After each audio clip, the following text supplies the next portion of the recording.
So voters like this is the reason why we're in such a dire situation in the country. I voted for Trump.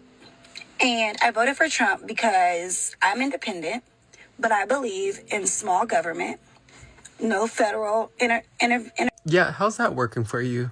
Small government so small that he's sending troops into multiple cities, tariffing other countries so now American citizens are paying more for goods, and going after folks of many different colors. But go on. But I can get on here and say what's happening is not what the fuck I voted for. Oh, it's definitely what you voted for. Like, the signs were there in his first term, and this was an open book test because you got to see what he did in the first term, or tried to do in his first term, and now he's going full rampage in his current term. So Cliff Notes version, she said she voted for small government with no federal interference. She believes undocumented folks are actually not the issue, and I agree with her on that.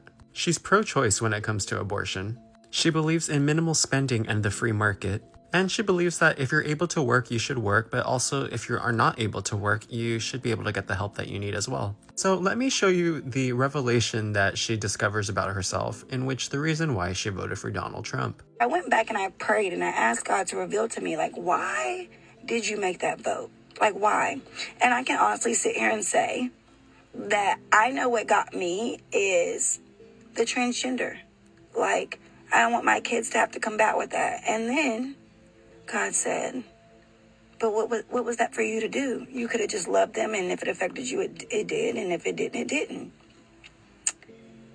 I allowed one hateful thought, and I'm being honest, one hateful... Yep, it was transgender people that made her vote for Donald Trump, because the Republican Party has propagandized and turned trans people into the boogeyman group, merely for just existing as people. So instead of being a decent human and a good Christian, and she should have taken the time to maybe try to understand why people are different, coming with humanity and compassion and empathy and sympathy, she went with the one hateful moment vote.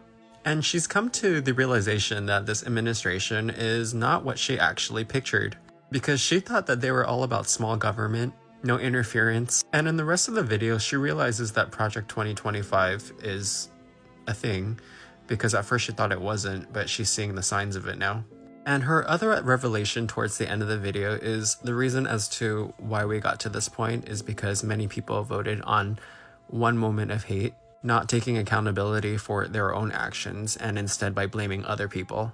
And now, because of actions of folks like these, they want to come together and unite to try to fight the cause. And my personal thoughts about this is that you need to take major accountability if you want to get anything done, because a lot of us do not trust you guys. You were easily swayed by hate to vote the way you did, and because of your contribution vote, we are now stuck in whatever situation that we're in. Because what's happening right now is really different, and it looks very dangerous.